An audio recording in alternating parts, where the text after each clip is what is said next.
Yo, Besis, ketemu lagi sama gue yang masih tetap bersuara walaupun suara gue sering nggak didengar.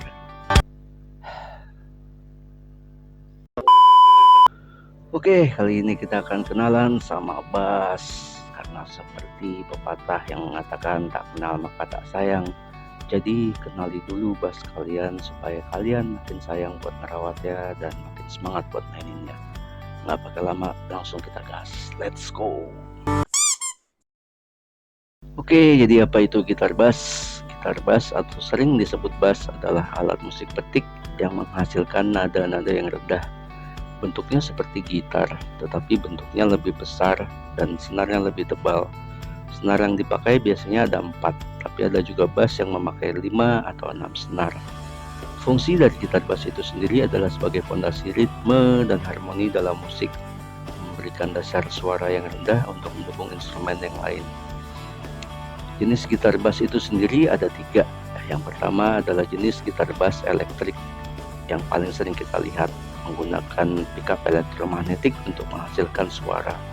Jenis kedua adalah bass akustik. Bentuknya mirip seperti gitar akustik yang memiliki bodi berongga, tapi ukurannya lebih besar dan suara yang dihasilkan lebih rendah.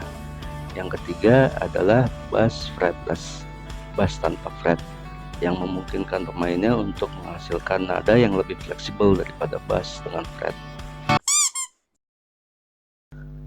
Pada dasarnya gitar bass itu sendiri terbagi menjadi 3 bagian. Yang pertama adalah head atau headstock yang berfungsi sebagai tempat untuk memasang alat penyetel nada. Yang kedua adalah neck yang berfungsi sebagai tempat untuk memainkan nada. Dan yang ketiga adalah body yang berfungsi sebagai tempat untuk menghasilkan suara nada. Headstock dan neck ini biasanya terbuat dari satu kayu yang utuh dan biasanya memakai kayu jenis maple. Sekarang kita fokus ke headstock.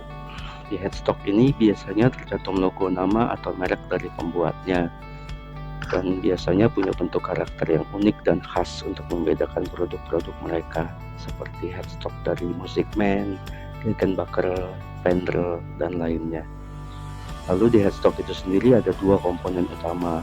Yang pertama adalah satu komponen yang punya banyak nama, yaitu tuning keys, tuning machine, tuning pad, atau dryer. Fungsinya sebagai penyetel nada atau pengencang senar dan menjaga supaya senar tetap stabil saat dimainkan. Pemasangan tuning keys ini biasanya beda bass, bisa beda cara pemasangannya. Seperti di Music Man ini, cara pemasangannya adalah 3+1, 3 di satu sisi dan 1 di sisi sebaliknya. Lalu ada Fender yang 4 inline terpasang di satu baris. Lalu ada juga 2+2, 2 di setiap sisinya seperti bass Rickenbacker ini.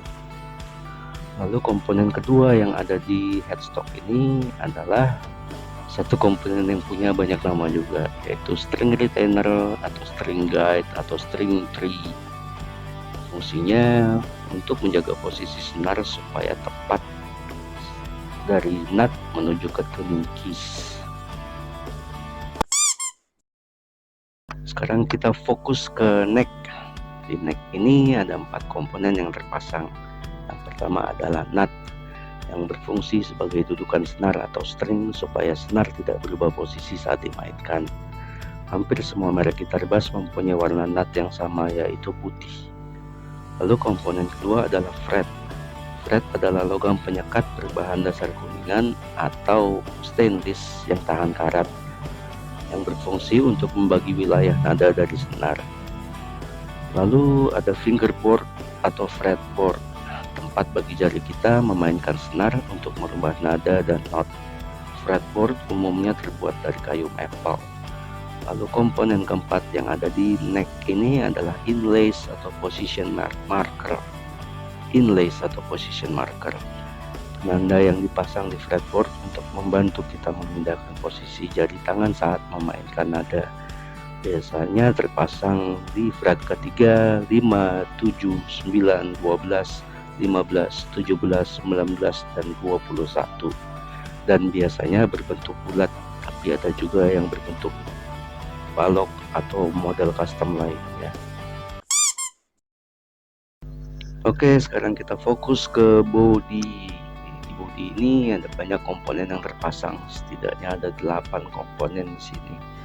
Yang pertama adalah strap button, berfungsi untuk menahan tali pengikat atau strap gitar kita. Yang kedua adalah picker, pelindung yang biasanya terbuat dari fiber yang dipasang di bagian depan gitar, khususnya di area di mana pick atau plektrum atau jari kita sering bersentuhan. Fungsinya adalah untuk melindungi permukaan gitar dari goresan dan lecet. Lalu yang ketiga ada pickup, merubah sinyal dari getaran senar menjadi frekuensi sinyal elektrik yang disalurkan dari gitar bass ke sound atau amplifier. Yang keempat ada bridge, berfungsi sebagai penahan senar ke badan gitar dan membantu mentransfer getaran dari senar ke badan gitar yang menghasilkan suara. Berikutnya adalah string atau senar, bahan fleksibel yang menghasilkan suara melalui getaran saat dipetik pada tegangan tertentu. Setiap jenis senar mempunyai karakteristik suara yang berbeda-beda dan bisa mempengaruhi kualitas suara gitar. Lalu ada apa lagi di sini? Berikutnya yang keenam adalah control plate atau plat control, sebuah plat di mana terbuat dari plastik atau logam untuk melindungi berbagai komponen kontrol gitar bass seperti pengkabelan, potensio volume, tone, dan lain-lainnya yang tersimpan di dalam plate control ini.